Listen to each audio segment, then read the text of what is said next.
Hello and welcome everyone to the district education portal Gopalganj. आज के इस वीडियो लेसन्स के माध्यम से हम क्लास 12th बायोलॉजी के ह्यूमन रिप्रोडक्शन सेक्शन को आगे बढ़ाएंगे। जैसा कि सभी स्टूडेंट्स को पता है कि ह्यूमन रिप्रोडक्टिव बायोलॉजी के अंतर्गत हम लोग मेल रिप्रोडक्टिव सेक्शन और वो जो एरिया था जो मेल रिप्रोडक्शन से संबंधित था उसको हमने कवर किया है और इससे संबंधित वीडियोस ऑलरेडी इस पोर्टल पे उपलब्ध है। आज के क्लास में हम लोग शुरू कर रहे हैं फीमेल रिप्रोडक्टिव सिस्टम के बारे में। और मैंने तो आपको पहले भी कहा है कि जब कभी भी सिस्टम वर्ड आप देखना तो आप क्लियरली समझ लेना कि यहाँ पे बहुत सारे स्ट्रक्चर मिलके किसी एक काम को और इनफैक्ट बहुत सारे काम को अंजाम दे रहे हैं। तो आज की क्लास में क्लास 12th के अपने सिलेबस को कवर करने के लिए हम लोग शुरू करेंगे मादा जनन तंत्र के विभिन्न स्ट्रक्चर्स के बारे में और उसके अलग अलग फंक्शंस के बारे में। तो जैसा कि आप सभी को पता है कि सिस्टम और तंत्र शब्द लगाते ही कुछ जटिलताएं और बहुत सारे स्ट्रक्चर एक साथ उभर के आते हैं। तो हमारी ये कोशिश है कि इस वीडियो लेसन्स के माध्यम से इस सिलेबस के इस पर्टिकुलर कंटेंट को बहुत आसानी से एकदम रिलैक्स मोड में बिना कोई बड़े डायग्राम या किताबी उलझन से बचते हुए हम इसे पूरा करेंगे। तो जैसा कि मैंने बताया कि ये एक सिस्टम है और ये एक कॉम्प्लेक्स सिस्टम है बाबू, बहुत जटिल सिस्टम है और मैक्सिमम स्टूडेंट्स जो है इसकी जटिलता से अपने को बचा नहीं पाते हैं। हमारी ये कोशिश होगी कि आने वाले जो 3-4 वीडियोज होंगे वो इसी टॉपिक पे बेस्ड होंगे और हर एक टॉपिक से, हर एक कंसेप्ट से और इनफैक्ट हर एक कंटेंट के आपको प्रॉपर कंसेप्ट प्रोवाइड कराए जाएंगे। तो शुरुआत करते हैं इस तंत्र में कौन कौन से लोग जुड़ते हैं और कैसे इस व्यवस्था को बनाते हैं, एकदम बेसिक, एकदम सिंपल और बहुत ही आसान भाषा में। तो आप देख रहे हैं कि मादा जनन तंत्र में या फीमेल रिप्रोडक्टिव सिस्टम में जिन लोगों को हमें इंक्लूड करना है, जिन संरचनाओं को हमें जोड़ना है, उसकी हम शुरुआत करते हैं छोटे छोटे सेक्शन को जोड़ के। तो इस तंत्र में जो सबसे पहला स्ट्रक्चर जो हमें जोड़ना होता है वो होता है जिसे हम कहते हैं प्राइमरी सेक्स ऑर्गन, यानी कि प्राथमिक लैंगिक अंग। आपने नर जनन तंत्र में भी देखा था कि प्राथमिक लैंगिक अंग के रूप में टेस्टिज का विकास हुआ था। ठीक वैसे ही यहाँ पे आपको पहला सिंपल कंसेप्ट समझना है कि मादा में यानी फीमेल के बॉडी में प्राइमरी सेक्स ऑर्गन के रूप में जो ऑर्गन उत्तरदायी होता है उसे हम ओवरीज कहते हैं। ओवरी जो है 2 की संख्या में होता है और इसे आप हिंदी में अंडाशय भी कह सकते हैं। तो ये जो अंडाशय है, ये ओवरी है, ये महिलाओं में, मादा में प्राथमिक लैंगिक अंग के रूप में है, यानी कि ये जो अंग है ये भ्रूणीय अवस्था के दौरान ही विकसित हुए हैं और इनके द्वारा बहुत सारे, इनफैक्ट सारे इंपॉर्टेंट कार्य को प्रेरित कराना है। अगर आप पुरुषों में जनन तंत्र को महिला जनन तंत्र या मादा जनन तंत्र से कंपेयर करेंगे तो आप पाएंगे कि जो फीमेल रिप्रोडक्टिव सिस्टम के जो कंटेंट हैं वो बड़े कॉम्प्लेक्स हैं, क्योंकि यहाँ पे बहुत सारे काम को एक साथ प्रेरित करना है। तो प्राथमिक लैंगिक अंग के रूप में मैंने अंडाशय को बताया कि अंडाशय जो है प्राथमिक लैंगिक अंग है और ये जो अंडाशय है ये लगभग, अगर आप 2 से 4 सेंटीमीटर में इसकी लेंथ होती है, यानी लंबा हो सकता है, और लगभग 1.5 से 3 सेंटीमीटर के बीच में ये चौड़ा हो सकता है, यानी इसकी लेंथ और विड्थ कुछ इस प्रकार से होते हैं। संख्या में मैंने आपको बताया कि इसकी संख्या जो होती है वो 2 होती है, यानी कि ये एक पेयर्ड स्ट्रक्चर है, जोड़ा में पाए जाने वाली संरचना है। एक बहुत इंपॉर्टेंट और बहुत सिंपल कंसेप्ट ये हो सकता है कि अगर हम ओवरी के शेप की बात करें, आकार की बात करें, तो ये आलमंड के आकार की नजर आती है। जैसे आपने एक बादाम का सीड देखा होगा तो उस आलमंड सीड की तरह यह स्ट्रक्चर दिखाई देता है। अब ये जो ओवरी है, जो प्राथमिक लैंगिक अंग है, जिसे आपने जोड़ा की संख्या में बताया, इसको काम क्या करने हैं? तो इसको बेसिकली जो काम करना है वो करना है ये ऊभा, ये ओवम का प्रोडक्शन करना है, अंडाणु बनाने का काम करना है। आप देखे होंगे कि पुरुषों में शुक्राणु निर्माण की प्रक्रिया करना और शुक्राणु जनन के तहत शुक्राणु बनाना प्राथमिक लैंगिक अंग का मुख्य काम था। यहाँ पे कार्य बहुत ज्यादा है। एक तो ओवम बनाना है, दूसरा अगर वो ओवम बनता है तो फिर इनको फर्टिलाइजेशन में भी भूमिका दिखानी है, यानी कि निषेचन भी प्रेरित करवाना है। निषेचन के बाद अगर कहीं कहीं ये निषेचन वैलिड हुआ तो फिर आगे जाके प्रेगनेंसी को भी चलानी है, तो ये भी एक इम्पॉर्टेंट कंसेप्ट यहाँ पे जुड़ेगा। और अगर प्रेगनेंसी सक्सेसफुल होता है तो at the end of pregnancy child का या शिशु का जन्म होगा, यानी कि पार्चुरिशन भी विकसित करानी है। यानी आप देख रहे होंगे कि अगर पुरुषों की तुलना में ये सिस्टम ज़्यादा जटिल है, ज़्यादा कॉम्प्लेक्स है, क्योंकि इसके पास बहुत सारे काम है।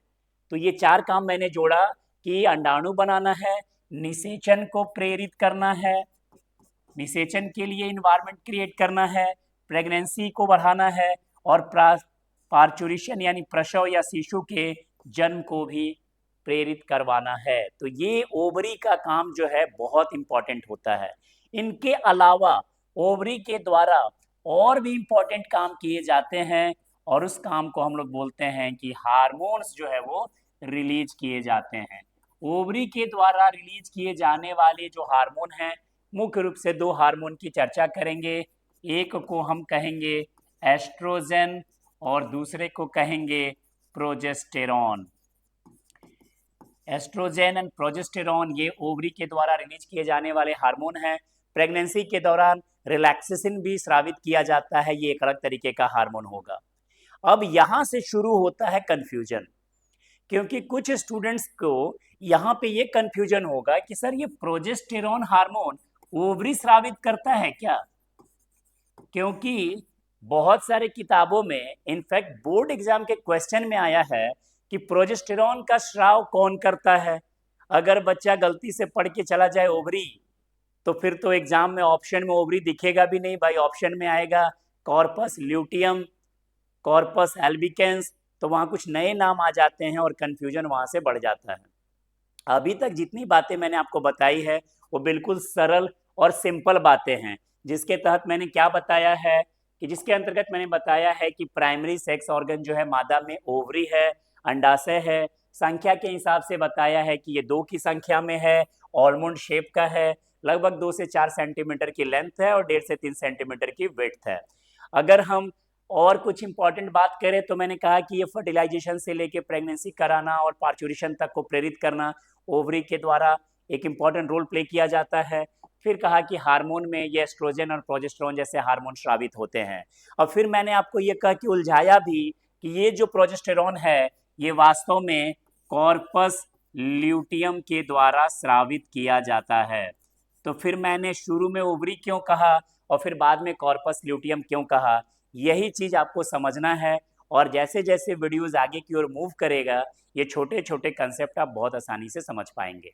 तो आइए, पहला जो स्ट्रक्चर था वो था प्राथमिक लैंगिक अंग, उसको हमने देखा ओवरी के तौर पे, और हम लोग एक ओवरी के सेक्शन को पढ़ने का कोशिश करेंगे और समझने का कोशिश करेंगे कि ओवरी के अंदर कौन कौन से चेंजेस हो रहे हैं, किस किस प्रकार की बाउंड्री लगी हुई है, कौन कौन से स्ट्रक्चर पाए जा रहे हैं और किस तरीके से वो काम कर रहे हैं।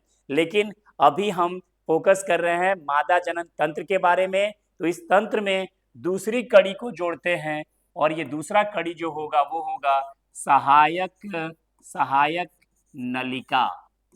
आपने नर जनन तंत्र में भी ठीक इसी पैटर्न से पढ़ाई की थी, जहां पे प्राथमिक लैंगिक अंग के रूप में आपने टेस्टिज बताया था और सहायक नलिका के रूप में बहुत सारे नाम आपने याद किया था।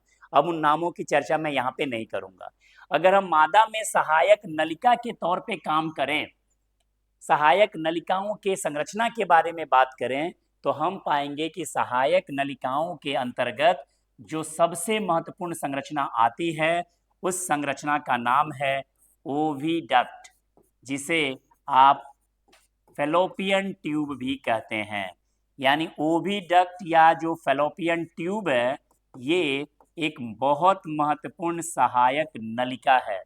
मैंने कहा सहायक है, असिस्टेंट है, तो ये ओवम के बनने के दौरान या अंडाणु के बनने के दौरान कुछ मदद करेगा ओवरी को, और उसी मदद को हम समझेंगे कि यह मदद कैसे करेगा। आप बस वीडियोज के साथ जुड़े रहिए और सरलता से सिंपली एक एक कंसेप्ट को समझते रहिए।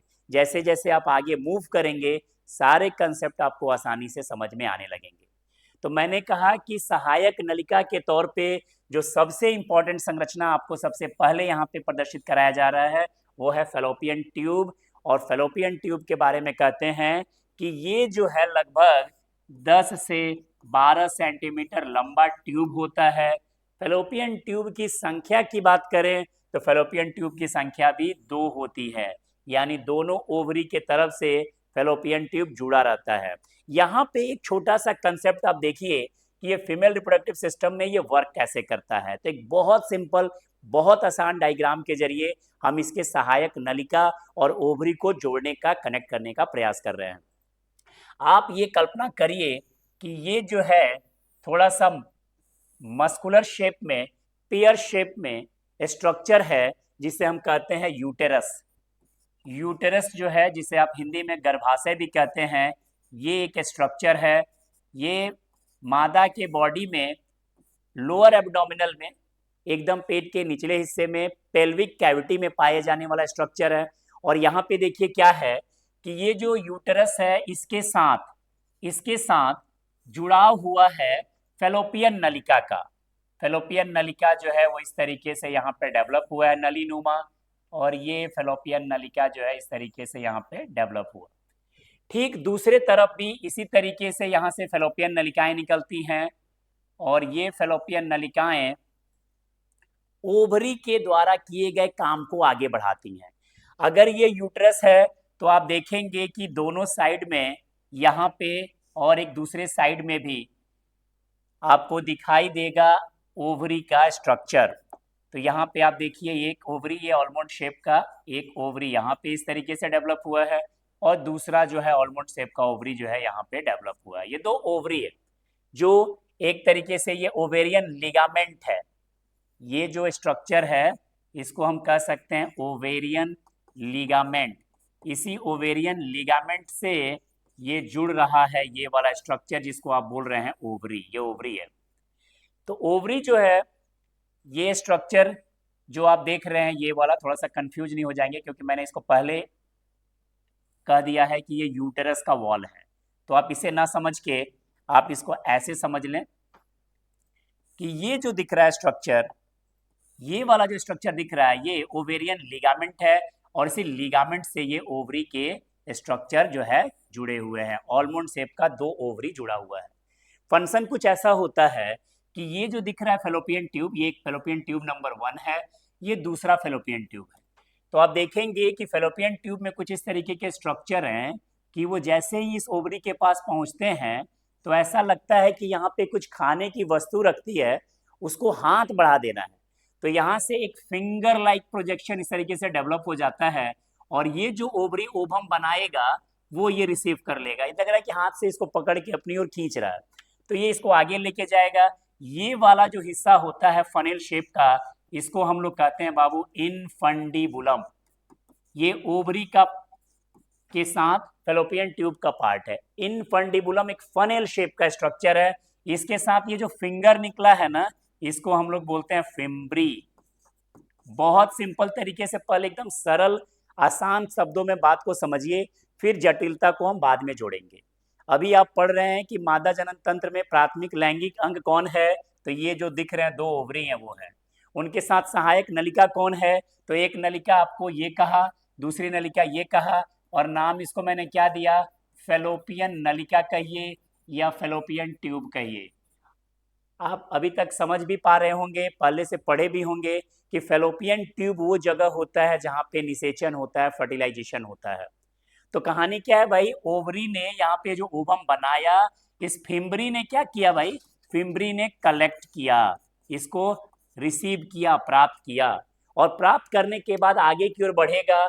और यहाँ पे इसी फेलोपियन नलिका का एक सबसे चौड़ा भाग होता है जिसका नाम है एम्पुला। एम्पुला जो है फेलोपियन नलिका का सबसे चौड़ा वाइडर पार्ट होता है, और जैसे फिर ये आगे की ओर मूव करेगा तो धीरे धीरे ये वॉल देखेंगे पतला होता जाएगा, नैरो होते जाएगा, और नैरो होते जाएगा, और नैरो पार्ट को हम कहते हैं इस्थमस। तो आप देख रहे होंगे प्राथमिक लैंगिक अंग के रूप में दो अंडाशय यानी ओवरी मौजूद है, और इस ओवरी के द्वारा ओवा रिलीज करने के लिए सहायक नलिका मौजूद है। मैंने आपको यहाँ पे क्या बताया कि सहायक नलिका है ओविडक्ट, जो 10 से 12 सेंटीमीटर का होता है, 2 की संख्या में होता है, और इसको क्या करना है भाई, तो इसको जो है वो फर्टिलाइजेशन निषेचन को प्रदर्शित कराना है। फैलोपियन ट्यूब वो पार्ट है जहाँ पे मादा के बॉडी में निषेचन होता है। चूंकि निषेचन शरीर के भीतर होता है, इसीलिए हम इसे इंटरनल फर्टिलाइजेशन या आंतरिक निषेचन भी कहते हैं। तो जिस स्ट्रक्चर की हम बात कर रहे थे एकदम सिंपल सरल भाषा में कि ओवरी ने ओवम बनाया और इसे रिसीव किसने किया, तो इसे रिसीव किया फिम्ब्री ने। फनेल शेप का स्ट्रक्चर कौन था, तो आप देख रहे थे इनफंडिबुलम था, और फिर आगे जो चौड़ा भाग में गया वो कौन सा भाग था, एम्पुला था, और इस्थमस जो था वो सबसे नैरो भाग था। एग्जाम में क्वेश्चन आता है कि फर्टिलाइजेशन कहाँ पे होता है, तो इसी एम्पुला और इस्थमस के केंद्र पे निषेचन की प्रक्रिया प्रदर्शित होती है। फर्टिलाइजेशन जो है मादा में इंटरनल होता है, और ये फेलोपियन नलिका में कहाँ होता है, ये फेलोपियन नलिका हुआ, और फेलोपियन नलिका में कहाँ होता है, तो एम्पुला और इस्थमस के केंद्र पे होता है। तो जैसा कि आप समझ पा रहे होंगे कि मादा जनन तंत्र के अंतर्गत सहायक नलिकाओं की भूमिका है, और सहायक नलिका में आप ये एक स्ट्रक्चर देख रहे थे, इसे आप यूटेरस कर रहे हैं, और इसके साथ जुड़ा हुआ है ये फेलोपियन नलिका, और ये आगे का पार्ट होता है वो सर्विक्स कहलाता है, और यही सर्विक्स फिर आगे जाएगा तो ये एक तरीके से बर्थ कैनाल में, जिसे आप कपुलेटरी ऑर्गन के रूप में वेजाइना कह सकते हैं, उसमें परिवर्तित हो जाएगा। यानी सहायक नलिका के तौर पे आप 4 लोगों की भूमिका को स्पष्टता समझेंगे। सबसे पहला होगा फेलोपियन नलिका, दूसरा मुख्य भाग होगा यूटेरस, तीसरा मुख्य भाग होगा सर्विक्स, चौथा मुख्य भाग होगा वेजाइना यानी कपुलेटरी ऑर्गन या बर्थ कैनाल। तो आइए अब पीछे के हम सेक्शन में इनफैक्ट एक फ्रेश सेक्शन के जरिए ये समझने की कोशिश करते हैं कि सहायक नलिका में कौन कौन सी संरचना आ रही है। जैसा कि हमने एक छोटा सा इमेज खुद से समझते हुए ड्रॉ किया, ये सिर्फ बताने के लिए कि जो प्राथमिक लैंगिक अंग है वो अंडाशय ओवरी है, 2 की संख्या में पाया जा रहा है, और इसके द्वारा जो है कुछ सहायक नलिकाएं निकल रही हैं जो इस प्रक्रिया को आगे बढ़ा रही हैं। उसमें सबसे पहला मैंने बताया फेलोपियन नलिका के बारे में, फेलोपियन ट्यूब के बारे में। फेलोपियन ट्यूब के बारे में मैंने बताया कि ये 2 की संख्या में होता है, और इसके 4 अलग अलग भाग की भी आप बात कर सकते हैं जो मुख्य रूप से अलग अलग जगहों पे केंद्रित हैं। शुरुआत था पहला इस्थमस का, सबसे सरकरा पतला भाग था, दूसरा भाग था एम्पुला, सबसे फूला हुआ भाग था, तीसरा है वो है इनफंडिबुलम जो कि फनेल शेप का था, और इसी के साथ जो है निकला हुआ था कौन सा भाग भाई, तो चौथा मुख्य भाग जिसे आप कहते हैं फिम्ब्री, जो फिंगर लाइक प्रोजेक्शन है जो कि ओवम को रिसीव करता है। ये सभी के सभी साथी के तौर पे, सहायक के तौर पे, असिस्टेंट के तौर पे ओवरी के काम को आगे बढ़ाते हैं। और मैंने आपको शुरू में ही बताया है कि ओवरी क्या करेगा, कैसे करेगा, उसके लिए हम लोग एक ओवरी का व्यू देखेंगे, उसकी हिस्टोलॉजी समझेंगे, और तब देखेंगे कि अच्छा किस तरीके से वो अलग अलग भागों में बटा हुआ है, और कौन सा भाग किस तरीके से ओवम बनाने में मदद कर रहा है, और कहाँ से उसको ये पावर मिल रहा है, कहाँ से वो हार्मोन्स केमिकल का सप्लाई हो रहा है, वो सारी चीज़ें हम लोग ओवरी के स्ट्रक्चर में समझेंगे। फिलहाल हम लोग चीज़ों को कनेक्ट कर रहे हैं कि रिप्रोडक्टिव सिस्टम है, सिस्टम में प्राइमरी सेक्स ऑर्गन है, उसके साथ सहायक नलिका है। नलिका नंबर 1 फेलोपियन ट्यूब कंप्लीट हुआ। नलिका नंबर 2 जिसे आप यूटेरस कह रहे हैं, सिंगल स्ट्रक्चर है, इसे आप हिंदी में गर्भाशय कहते हैं। ये स्ट्रक्चर जो है पेयर शेप का होता है, मस्कुलर होता है, इसके बारे में भी हम लोग बात करेंगे। फिलहाल सिंगल एक की संरचना में है। तीसरा जो सबसे इम्पॉर्टेंट पार्ट आपने देखा जो कि ये नलिकाओं के अंतर्गत आएगा, उसमें आप सर्विक्स का भूमिका देख रहे थे कि सर्विक्स भी अपना कोई भूमिका निभा रहा है, और बर्थ कैनाल के रूप में, कॉपुलेटरी ऑर्गन के रूप में वेजाइना डेवलप हुआ है। ये कंफ्यूज नहीं करेंगे प्राथमिक लैंगिक अंग से और जनन अंग से, दोनों में अंतर है। तो ये हम देख रहे हैं सहायक नलिका और प्राथमिक लैंगिक अंग, दो लोग मिल गए।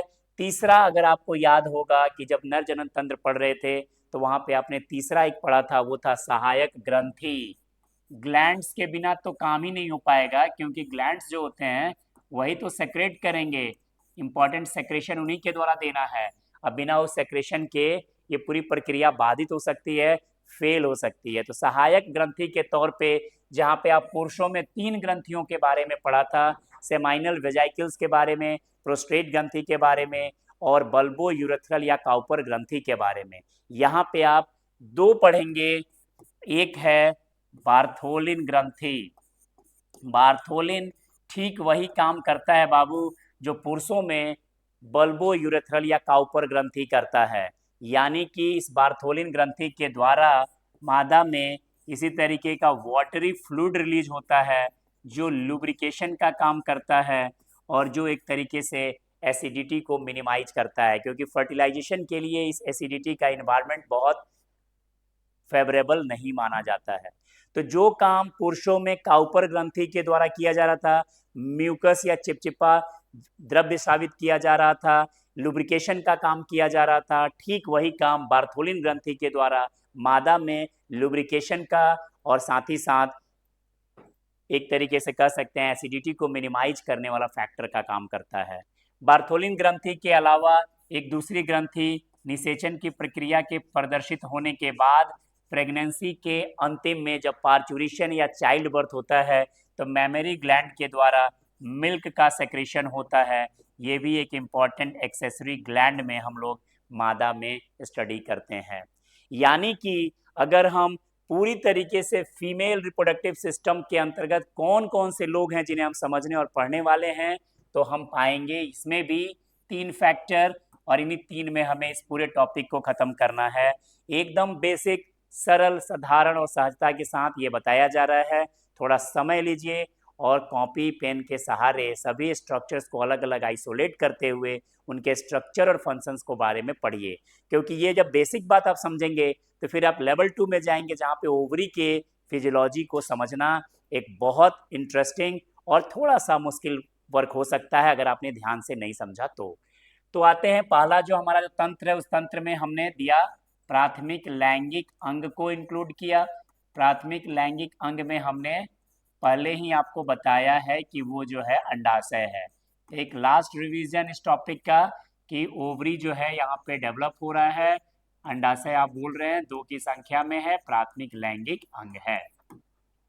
अगर हम सहायक नलिकाओं की बात करें तो एक बार फिर से समराइज करते हैं इस पेज पे कि सहायक नलिका के तौर पे पाए जाने वाली संरचना है वो है फैलोपियन ट्यूब है जहाँ पे निषेचन होता है, यूटेरस है जो एक बहुत इंपॉर्टेंट स्ट्रक्चर है और यूट्रस में होने वाले परिवर्तन मादा में होने वाले बहुत तरह के साइक्लिक चेंजेस के लिए भी जिम्मेवार होता है।